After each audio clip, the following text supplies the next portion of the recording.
નમસ્કાર મિત્રો, સીધું ને સટના એપિસોડમાં આપણે આમ આદમી પાર્ટી અને અરવિંદ કેજરીવાલનો એક નવો ખેલ જે જોયો. પ્રાઇમ મિનિસ્ટરના નિવાસ સ્થાન તરફ 100 જણા કૂચ કરે અને જે E20 પોલિસી છે, એથનોલ, પેટ્રોલમાં એથનોલ મિલાવવાની જે પોલિસી છે એની વિરુદ્ધમાં એમણે જ આ કૂચ કરવાનું જાહેર કર્યું. આજે કેજરીવાલે આ ખેલ કરી જોયો. તમે જાણો છો કે કેજરીવાલ કોણ છે? કેજરીવાલ RSS નું પ્રોડક્ટ છે, બીજેપીની બી ટીમ છે. હવે એમાં છે ને કોઈ શંકાને સ્થાન નથી. અને આ એથનોલ જે પ્રોડ્યુસ કરે છે એમાં જેમનું નામ ચર્ચાને ચગડોળે છે એવા નરેન્દ્ર મોદીના કેબિનેટ મિનિસ્ટર, નાગપુર નિવાસી નીતિન ગડકરી, એમના પુત્ર, એમની કંપની આમાં સામેલ હોય. અને કેજરીવાલ મોદીને જાણે કે મદદ કરતા હોય એવું લાગ્યા વિના રહેતું નથી. આમે તમને ખ્યાલ છે કે અમે કહેતા આવ્યા છીએ, કેજરીવાલ અન્ના હજારેના આંદોલનનું પ્રોડક્ટ, નરેન્દ્ર મોદી અન્ના હજારેના આંદોલનનું પ્રોડક્ટ, અને આ બંને પ્રોડક્ટ એ RSS ના પ્રોડક્ટ, RSS ની મૂવમેન્ટના પ્રોડક્ટ અને અમેરિકાને ઈશારે, આમ તો એને શું કહી શકાય, નરેન્દ્ર મોદી અમેરિકી સરકારના CIA ના જે યંગ પોલિટિશિયન્સના ટ્રેનિંગ પ્રોગ્રામ હોય છે એમાં 92, 93 અને 98માં ગયા હતા. એ જગ જાહેર છે. અને આપણા વિદેશ મંત્રી રહેલા યશવંત સિન્હાએ તો આપણી સાથેના ઇન્ટરવ્યુમાં બહુ સ્પષ્ટપણે કહ્યું હતું કે અમેરિકી સરકારના વિદેશ વિભાગે નરેન્દ્ર મોદીની તસવીર એમની વેબસાઇટ ઉપર મૂકી છે કે અમે તૈયાર કરેલો આ રાજનેતા અત્યારે ભારત પર રાજ કરે છે, અમેરિકાની કઠપૂતળી છે. એનો અર્થ એ જ થયો ને. હવે ભાઈ શ્રી કેજરીવાલ પણ કોની કઠપૂતળી છે એ બહુ સ્પષ્ટ થઈ ગયું. કેટલીક વિદેશી કંપનીઓ એમના NGO ને ફિનાન્સ કરતી રહી હતી, એ તમે જાણો છો. તેજસ્વી માણસ છે, IRS રહ્યા છે, ઇન્ડિયન રેવન્યુ સર્વિસના એ પ્રોડક્ટ રહ્યા છે, ઇન્કમટેક્સ કમિશનર રહ્યા છે, અને IIT ના પ્રોડક્ટ રહ્યા છે, IIT ખડગપુરના. પરંતુ હવે અરવિંદ કેજરીવાલ જે વાતો લઈને આવ્યા હતા ને દિલ્હી વાસીઓ ઉપર છવાઈ ગયા હતા, શીલા દીક્ષિતને બદનામ કરવા માટેના જે મુદ્દાઓ એમણે છેડ્યા હતા એ બધા મુદ્દાઓ ખોટા સાબિત થયા છે. જે રીતે નરેન્દ્ર મોદીએ જુઠ્ઠાણા ફેલાવ્યા હતા અને વિનોદ રાયે કેક તરીકે જે કોલસા કૌભાંડ કરેલની વાતો કરી હતી અથવા 2G સ્પેક્ટ્રમની વાતો કરી હતી, ડોક્ટર મનમોહનસિંહની સરકારને બદનામ કરવાની વાતો કરી હતી, અને છતાં એ સરકારમાં સંવેદના અને સંવાદની સ્થિતિ હતી. એ તમે અને હું બધા જાણીએ છીએ. અન્ના હજારેનું એ આંદોલન યુપીએ સરકારને ઘર ભેગી કરવા માટેનું નિમિત્ત બન્યું, એ આપણે જોયું. અને હવે મોદી શાહની સરકાર એટલી પ્રભાવી થઈ ગઈ કે એમણે પોતિકા કેજરીવાલ જો એમના તાલે નાચે નહીં તો એમને પણ ઘર ભેગા કરી શકાય એવું દિલ્હી વિધાનસભાની ચૂંટણીમાં પણ સાબિત કરી દીધું. હવે કેજરીવાલ પંજાબ બચાવી શકે છે કે કેમ એ મોટો પ્રશ્ન છે. અને આમે ભારતીય જનતા પાર્ટીનું બચ્ચું છે કેજરીવાલની આમ આદમી પાર્ટી, એટલે એ પંજાબમાં બીજેપીની કોઈ વજૂદ નથી, એટલે ત્યાં કોંગ્રેસ સત્તામાં ન આવવી જોઈએ અને આમ આદમી પાર્ટી સત્તામાં ટકી રહે, ફરીને સત્તામાં આવે તો ભારતીય જનતા પાર્ટીને કોઈ વાંધો ન હોય, કારણ કે એને છે ને કઠપુતળીની જેમ નચાવી શકે. અત્યારે પણ નચાવે છે. આ કેજરીવાલની જે માર્ચ હતી એ આમ તો રાહુલ ગાંધીની નકલ હતી, પણ નકલમાં પણ અક્કલ હોવી જોઈએ એ વાત એ છે ને મહા વિદ્વાન એવા કેજરીવાલ ભૂલી ગયા.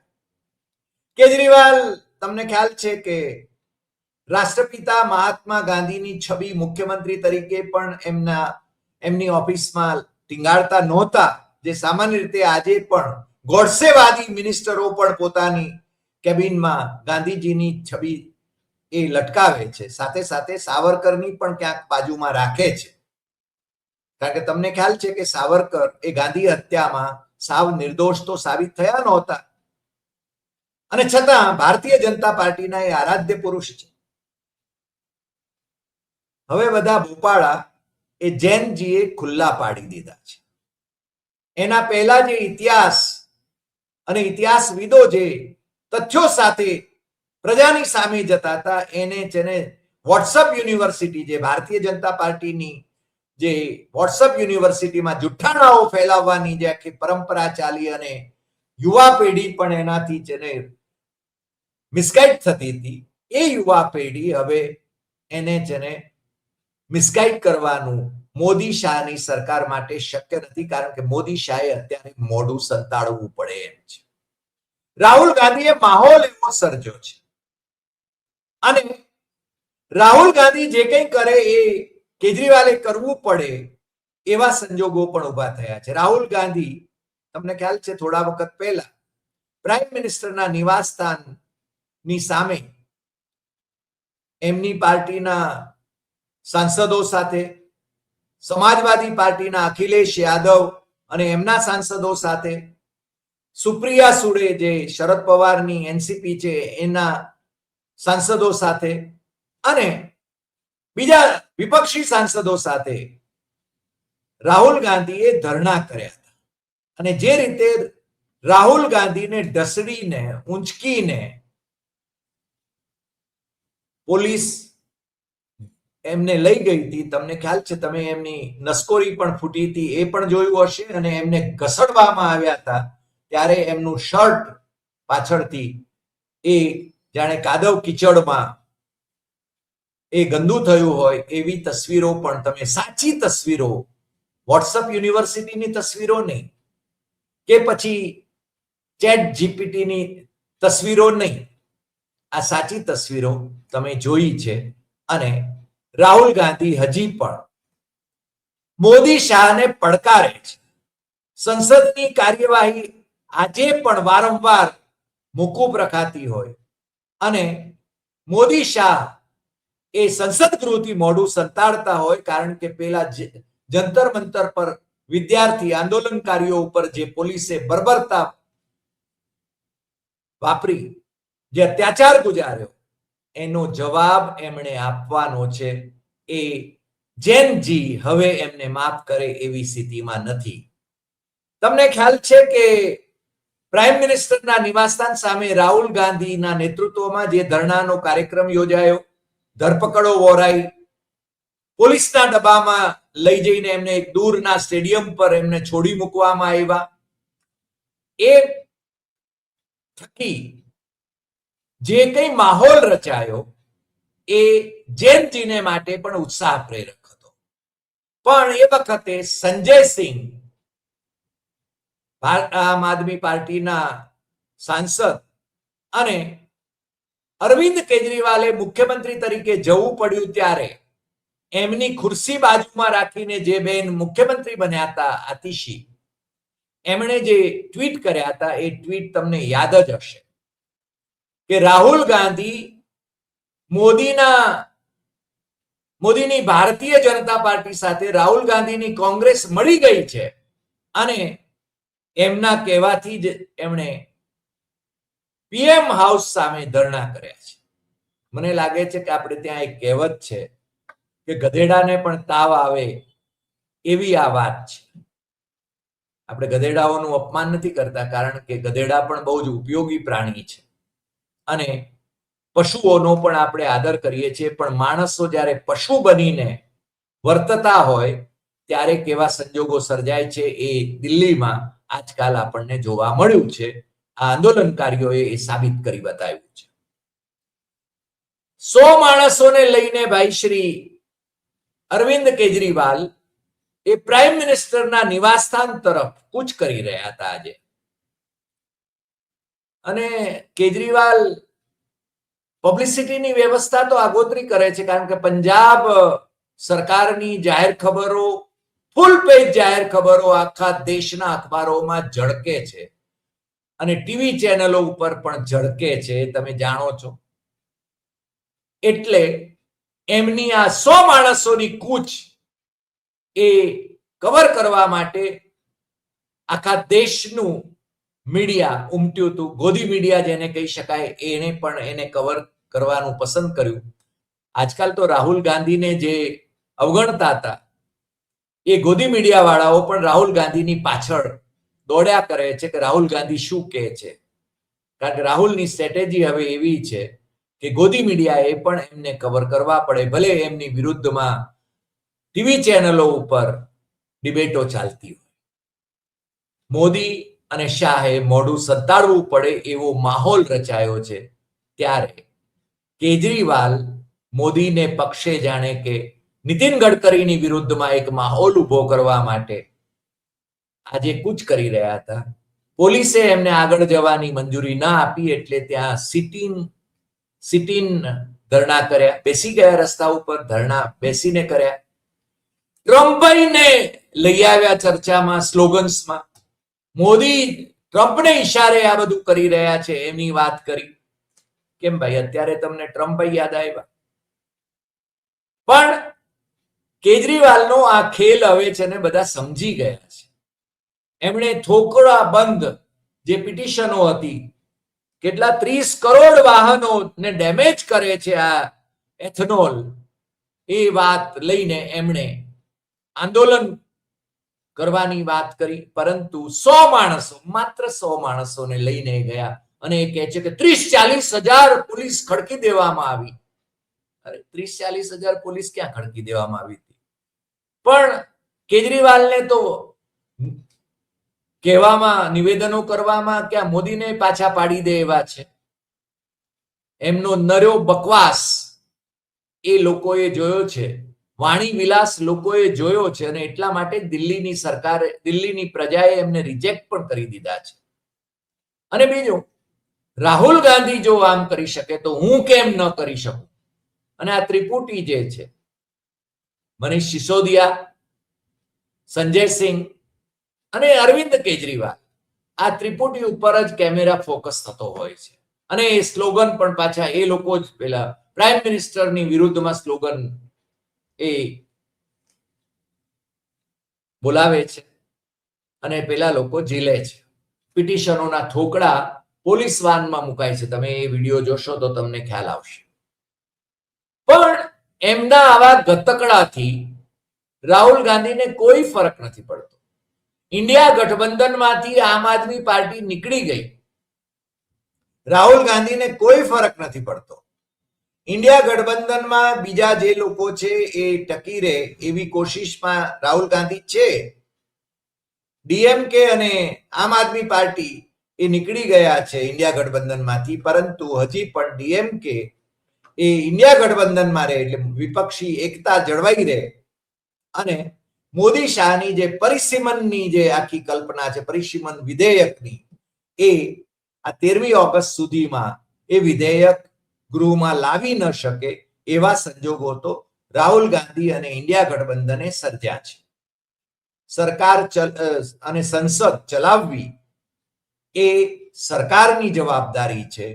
વિપક્ષો જે માગણી કરી રહ્યા છે એ મોદી શાહે ગૃહમાં આવીને જંતર મંતર પર અને બીજા રાજ્યોની અંદર પણ જે રીતે આંદોલનકારી વિદ્યાર્થીઓ ઉપર અત્યાચાર થયો એની જવાબદારી લેતા એમણે માફી માંગવી જોઈએ. આ માગણી એ કરી રહ્યા છે, અથવા તો રાજીનામું આપે મોદી શાહ. માહોલ બની ગયો છે. અને ભારતીય જનતા પાર્ટી નો માહોલ જે હતો એ માહોલ કેવો ખરડાયો છે એ તો હમણાં પેટા ચૂંટણી જે થઈ અને ભારતીય જનતા પાર્ટી શાસિત 3 રાજ્યોની આ પેટા ચૂંટણીના જે પરિણામો આવ્યા હજુ ગઈકાલે જ, એમાં સૌથી વધારે ઝટકો અને તમાચો મોદી અને શાહના ગાલે જે તમાચો પડ્યો છે એ તો એમના કયાગરા રાષ્ટ્રીય અધ્યક્ષ જે લઈ આવ્યા નીતિન નબીન, એમણે ખાલી કરેલી જે બેઠક હતી વિધાનસભાની બિહારમાં બાંકીપુર, એ ભારતીય જનતા પાર્ટીનો ઉમેદવાર ભુંડા હાલે હારી ગયો. અને જે બેઠક ઉપર 30 વર્ષથી ભારતીય જનતા પાર્ટીના એક જ પરિવારનું શાસન હતું એમ કહીએ તો ચાલે, કારણ કે નીતિન નબીન પહેલા એમના પિતાશ્રી ત્યાંથી ધારાસભ્ય રહ્યા છે અને છેલ્લે નીતિન નબીન હતા. નીતિન નબીન પછી રાજ્યસભામાં લઈ ગયા એમને, કારણ કે મોદીને તો આવા કઠપુતળીઓ જોઈએ છે. એમના કયાગરા અધ્યક્ષ, રાષ્ટ્રીય અધ્યક્ષ, આમે પહેલા જેપી નડ્ડા હતા, એમના કયાગરા જ હતા. એટલે આવા કોઈ પ્રશ્ન કરી શકે અથવા તો અમિત શાહને 3 કલાક સુધી ચેમ્બરની બહાર બેસાડી દે એવા નીતિન ગડકરી જેવા રાષ્ટ્રીય અધ્યક્ષ ન ખપે. એમને તો કયાગરા રાષ્ટ્રીય અધ્યક્ષ જોઈએ. એમને તો જેમને બ્લેકમેલ કરી શકાય એવા રાજનાથસિંહ જેવા રાષ્ટ્રીય અધ્યક્ષ ખપે કે જે એમના તાલે નાચી શકે, જે પેલા હારમાંથી એમને અમિત શાહ પાછા ખેંચી શકે અને માત્ર મોદીને એ મોટા હારમાં બતાવી શકે.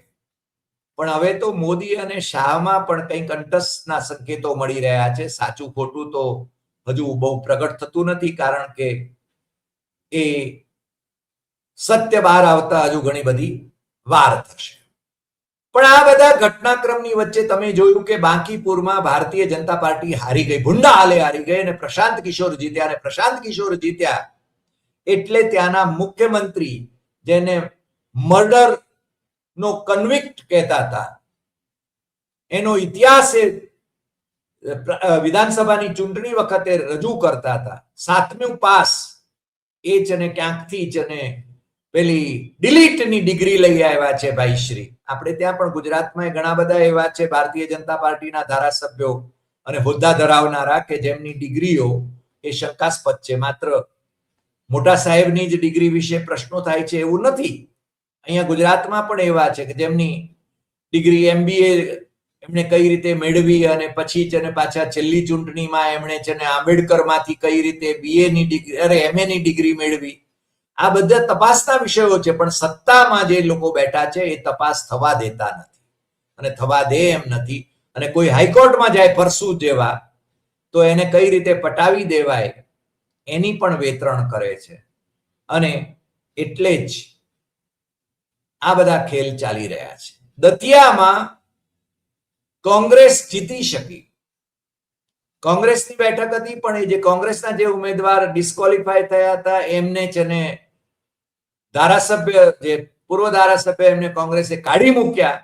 અને એના પછી પણ નરોત્તમ મિશ્રા ના અસંતોષ અને કોંગ્રેસ તરફનું લોકોનું વલણ, આખી સરકાર, મોહન યાદવની સરકાર દતિયા જીતવા માટે કૃતસંકલ્પ હતી, છતાં દતિયામાં ભારતીય જનતા પાર્ટી હારી ગઈ.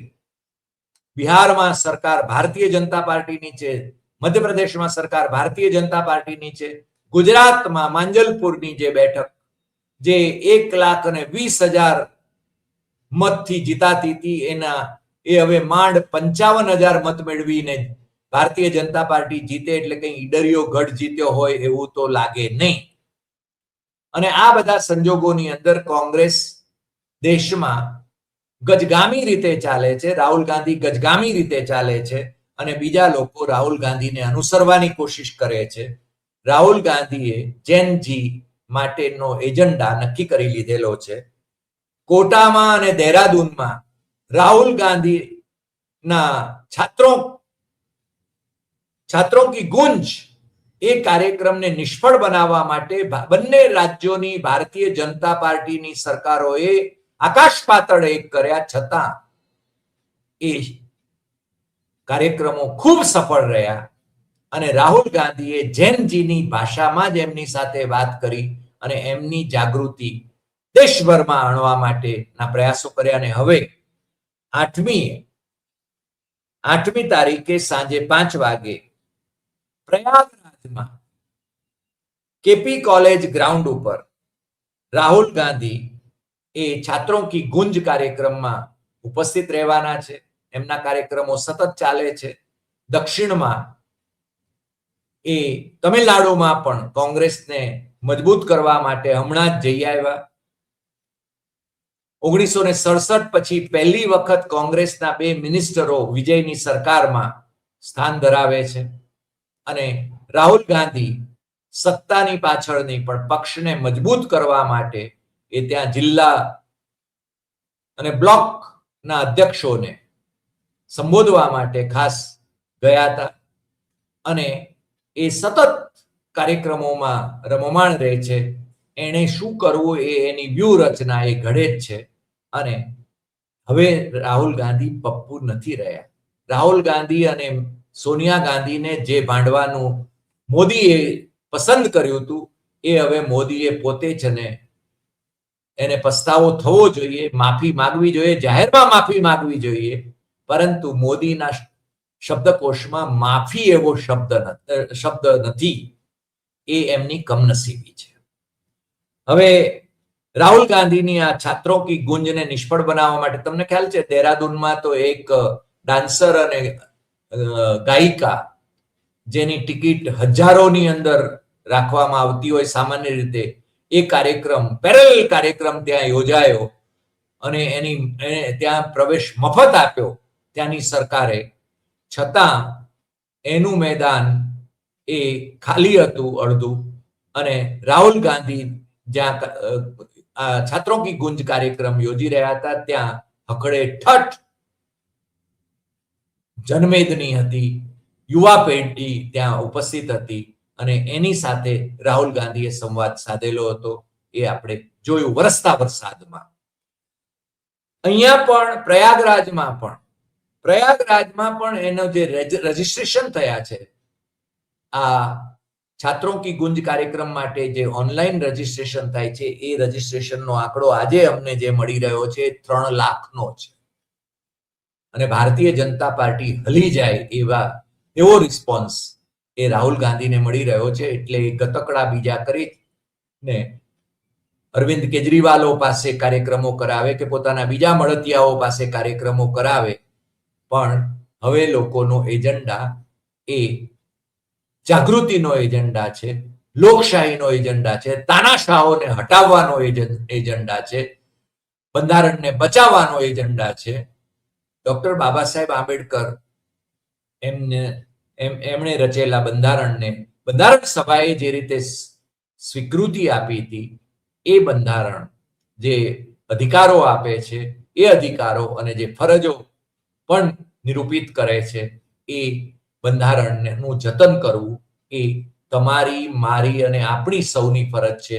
એ બાબત રાહુલ ગાંધી આખા દેશને જગાડી રહ્યા છે. અને એટલે જ કેજરીવાલો ગમે તે ઉધામાં મારે, હવે છે ને એ એમની ઓળખ એ મોદીના કઠપૂતળી પર નાચનારા તરીકે છે. એનાથી વિશેષ કશું નથી. એ બાબત પણ દેશવાસીઓ સમજી ચૂક્યા છે. આજે આટલી વાત. ફરી મળીશું નવા એપિસોડમાં નવા વિષય સાથે. તમને જો આ એપિસોડ ગમ્યો હોય તો સૌથી વધુ શેર કરશો, લાઈક કરશો અને દેશ અને વિદેશમાં મિત્રોને આપણી યુટ્યુબ ચેનલ ડોક્ટર હરિદેસાઈ સત્યમેવમ તથ્યમ સબસ્ક્રાઇબ કરવા માટે જરૂર જણાવશો. નમસ્કાર.